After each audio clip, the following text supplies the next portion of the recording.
We went in 4x4s to get to Tsuruya-san's mansion. The drivers were Arakawa-san and Mori-san, so one could conclude that Mori-san must have at least been the legal age to obtain a vehicle license. This would have been quite a breakthrough since I had little doubt that she would have been of our age group before. No, I don't mean anything else. Having Asahina-san as the sole busy maid is enough. I have no desire toward Mori-san. Just to clarify, this is important. The car ride through the view blanketed by snow was rather short. It only lasted about 15 minutes, and the four-wheeled monsters came to a halt in front of a very classy building. Quite the atmosphere! Haruhi, the first to step off the car, remarked fondly. This would be the most petite and beautiful of the villas that we have. Tsuruya-san said. But I really like it here since it's the most comfortable. This place was not far from the station, and there was a skiing ground accessible on foot. Based on the location, it was quite clear that the villa could fetch quite the pretty penny. Just what kind of shady things did the Tsuruya family do to have obtained such grand houses? Please, come in. Arakawa the butler was in the lead. He and Mori-san obtained the permission of Tsuruya-san and had the key beforehand, and headed here a day in advance, which meant that they had been setting the stage since yesterday. This villa of all-wood construction would have been overbooked if it were open to the public come skiing season. Just as I stepped into the apartment being utterly thankful, a small premonition slipped past me. We all knew that the murder mystery act that would take place is just an act, not an actual case, so Haruhi's mood would not waver. There should be no need for Nagato and Asahina-san to intervene. Koizumi's power also have no use. Although, just what was this feeling? It could only be described as incoherent, which by now is a common term, not unlike having a phantom passing by. Yeah, just like the never-ending summer break which eluded us. It felt rather similar, except without the déjà vu. Am I just thinking too much? I shook my head and headed up the stairs inside the mansion, inching toward my allotted room. Kyon-kun, Tsuruya-san approached me with a smile. may I sleep with your sister? To be honest, we don't have enough rooms. I could open up the room that I used when I was a kid to her, but if she sleeps alone, wouldn't she be lonely? It's fine for her to share a room with me. Haruhi suddenly peeked her head over. I looked at the room. The bed is huge. Having 3 sleeping in files is not a problem. No matter how you put it, girls sleeping with girls is more healthy. I want to sleep with Mikuru-chan. My sister sneaked her way into Asahina-san's room just like that and left Shamisen with me. I set out to offer the others a rare chance to spend the night with this bright feline. Thank you for your goodwill, but I have not the patience to take care of a talking cat. Koizumi hit me with a soft nail while Nagato stared at the eyelashes of the calico for about 30 seconds. No need. With that short answer, she promptly turned around and left. Fine. Letting him roam the premises didn't seem to hurt. Good! Let's go! Off the ski! I think this was just getting ahead of ourselves, but Haruhi would not waste even a second while being on the burning edge. With the energetic Tsuruya-san stoking the fire, Haruhi might just double her speed with the even more hyper Tsuruya-san by her side. Ski outfits and the skis were rented elsewhere by Koizumi. It was unbelievable how he had obtained our exact measurements. There was even one for my little sister who came at the last moment and it was a snug fit for her. I could almost picture spies of the organization, in black suits and dark shades, sneaking into North High in the elementary that my sister attends and raiding the clinic room for the checkup records. I should ask about Asahina-san's measurements from him one of these days. This is for no other reason but pure curiosity. I haven't skied for some time. Ever since the get-together in my elementary days, I've had no chance at it. It's all because it doesn't snow where we live. There's gotta be snow in winter to really get the mood going. Laden with boots and with skis on our backs, we finally marched our way into the grand ski slopes. I hadn't had a chance to ski for some time. The last time would have been my junior days. This would be a first for my sister and, apparently, the same for Asahina-san as well. I'm positive that Nagato had never experienced this, but my educated guess is that she would rival any professional the moment she hit the slopes. The scattered flags of various color that were the ski jackets entered my view as we ascended the lift. which made me realize just how few people there were compared to my own imagination, and Tsuruya-san started to explain. This is a hideaway that is only known to a few, a secret skiing ground only known to experts. That is because this had been a private skiing area until only a decade ago. Haruhi remarked as she put her skis onto her boots. What to do, Kyon? I would like to go to the expert trail straight away, but does everyone know how to ski? How about you? Let us get some practice.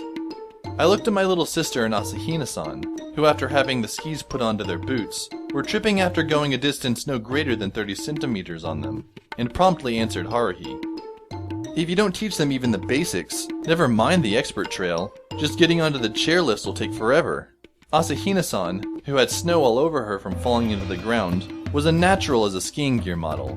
I thought occasionally about whether or not anything existed in this world that would not go well with her. Let's do this! I will train with Mikuru. Imoto-chan will go with Harles. As for Kyon-kun and the rest, think of something on your own. Tsuruya-san's proposal could not have come at a better time. I needed some time to get used to the feeling of being on skis. As I gave a passing glance off to the side, the absolutely emotionless Nagato, with poles in hands, had already taken off smoothly. In the end, my sister didn't learn anything. Was Haruhi's teaching method flawed? Put your feet together and push hard on the poles. Zoom, and you're on your way. And just keep going ahead on full steam, and also stop on full steam. All right, now you're all set to go. More like inching bit by bit. Now, on the other hand, either Asahina-san has talent or Tsuruya-san is just a great instructor, since Asahina-san had mastered skiing in a matter of 30 minutes. This is fun! This is great!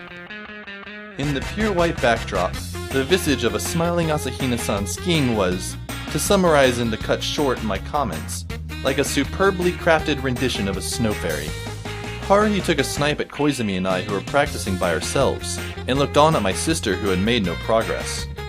From her looks, she seemed to convey that she wished to hit the hilltop and get a shot at descent, but there was no way to take the 5th grader along. Tsuruya-san must have seen through her, which is why she said, Harles, you all go on ahead and take the lift. Tsuruya-san fell but was laughing heartily as she dug my sister out in haste. I'll teach Kyon's little sis. Either that, or I'll build a snowman with her. Or ride a sled even.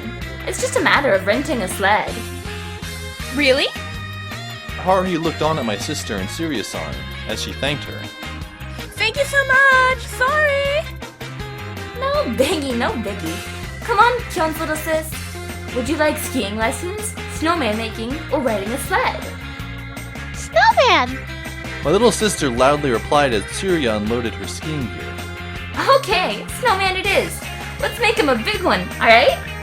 Looking at the two as they proceeded with making a snowball, Asahina-san said enviously, Snowman? Oh, I want to stay behind and build a snowman. No way. Haruhi quickly arrested Asahina-san's arm, and said with all smiles, We're heading to the top of the hill, and we'll go up against each other. The first to reach the foothill will be granted the title of General Winter by me. Do your best. That brat would no doubt call it quits only when she emerges as the victor. No matter, but to challenge the summit right off the bat did make me somewhat scared. It's better to take things one at a time. Haruhi held her nose high and scoffed. Wuss. To really have fun in skiing, you should head straight for the top. Although she might have said that, she still opted for my suggestion, which is a rarity. We decided to tackle the intermediate level slope first, and save the main event of the day, the expert trail, for the last challenge. Let's get on the lifts. Yuki, we're going! Get over here! Nagato, who was going in wide arcs around us, hurried to our position when Haruhi sounded off, and stopped right next to me. We're going against each other. Compete! I've got enough free lift vouchers to last us till sundown. No, even at dusk we'll still be able to take the lift. Okay, come with me! I would have done so without you hollering about. Besides, even if I declared my intent to join the snowman building class, you would have vetoed it. The entire brigade stood energetically. The snow was powder snow, and the clear bright sky was a shade of cyan. Up next... Absolutely nothing worth mentioning.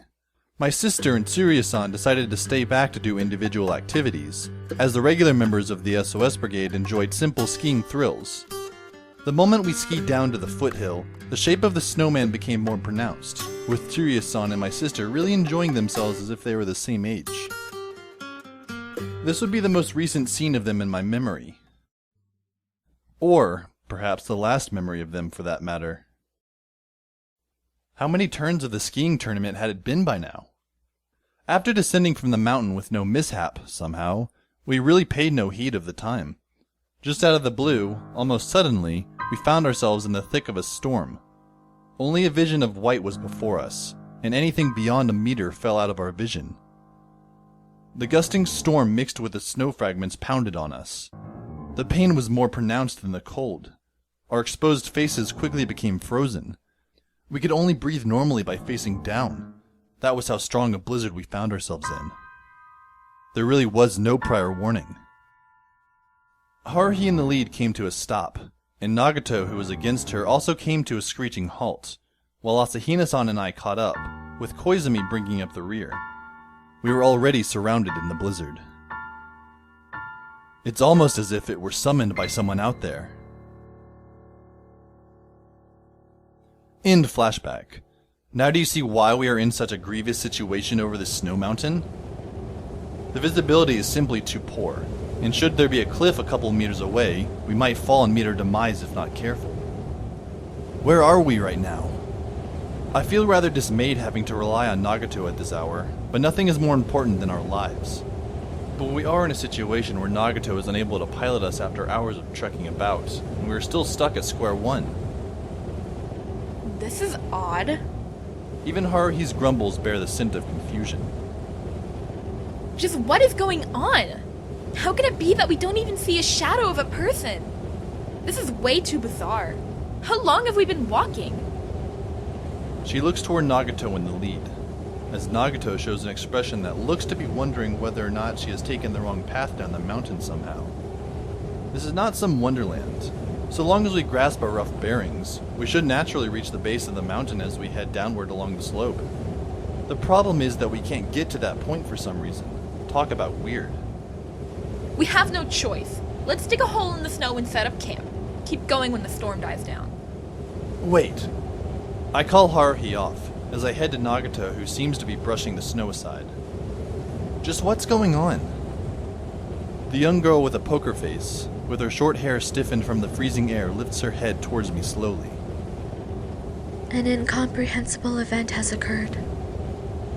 She quietly says. Those dark irises look at me in earnest.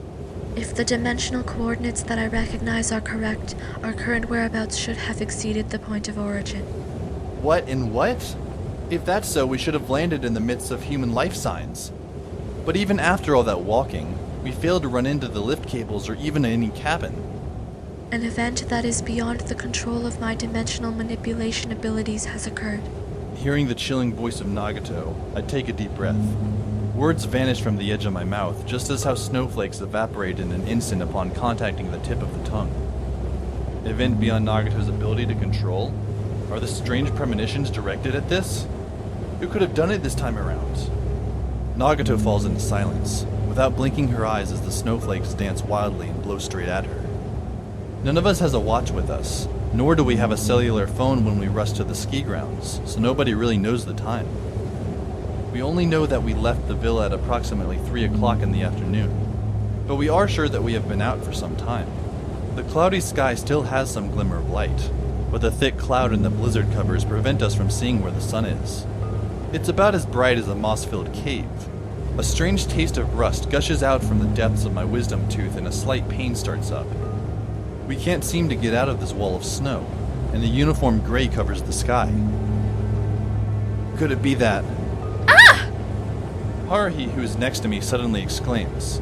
I'm shocked to the point that my heart was about to jump out of me, going right through my ribs. Don't go scaring people like that! What are you doing shouting out of the blue like that for? Kyon, look at that! Haruhi points her fingertip, and utterly fearless over the strong winds. A dim glow is ahead. What is that? I gaze into the light. Due to the tempest, the glow fades in and out, but the source remains consistent. It's similar to the dim glows of the fireflies after they mate. That's light coming from a window! Haruhi's tone is filled with a sense of exhilaration. There must be a house over there! Let's go and take a look. We'll freeze to death if we stay any longer. Staying still, we'll perish as she just said. Although, a house? Can there be a house in such a desolate place? Over here! Mikuru-chan, Koizumi-kun, everyone keep following me! Haruhi becomes a human plowing machine and valiantly opens a path for us up front. Frigidity, anxiety, and exhaustion make Asahina-san's body tremble. Koizumi follows Haruhi while holding her. The lines that he spewed forth as he went past me chills my heart to the bottom of the pit. This is definitely an artificial light. However, I'm very certain that there was no light coming from this direction before, since I've been monitoring the situation nearby.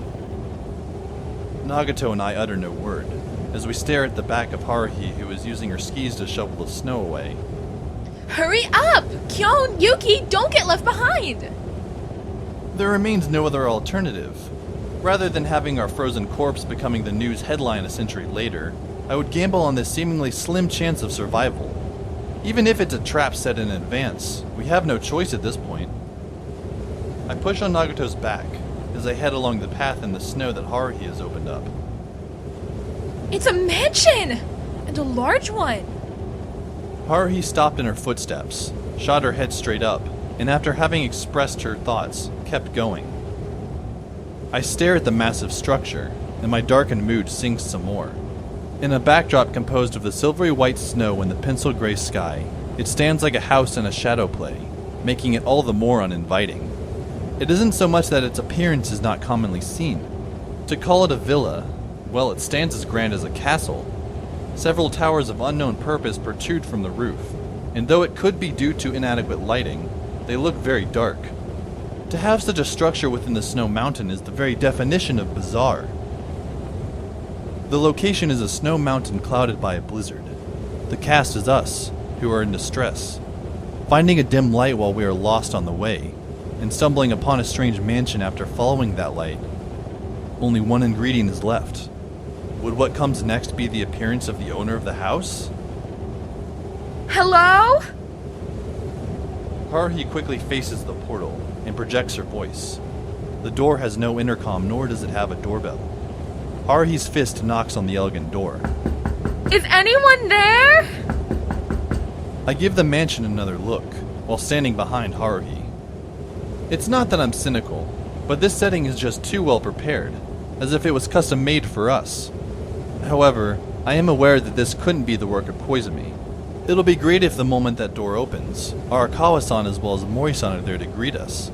But even Nagato has said that the current situation is beyond her, proving that this can't possibly be the doing of Koizumi, as I don't think Koizumi can fool Nagato. Even if he had Nagato in it, and got her to be part of the surprise, Nagato would not have lied to me. Haruhi yells out with a booming voice comparable to this tempest. We're lost! Would you please let us inside?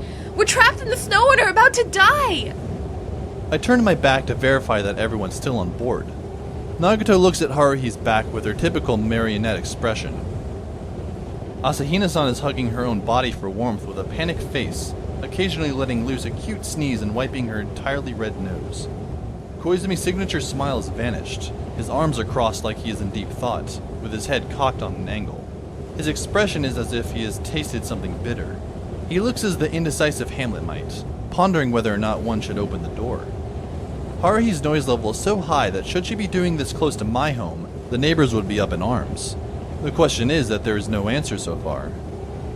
Is nobody home?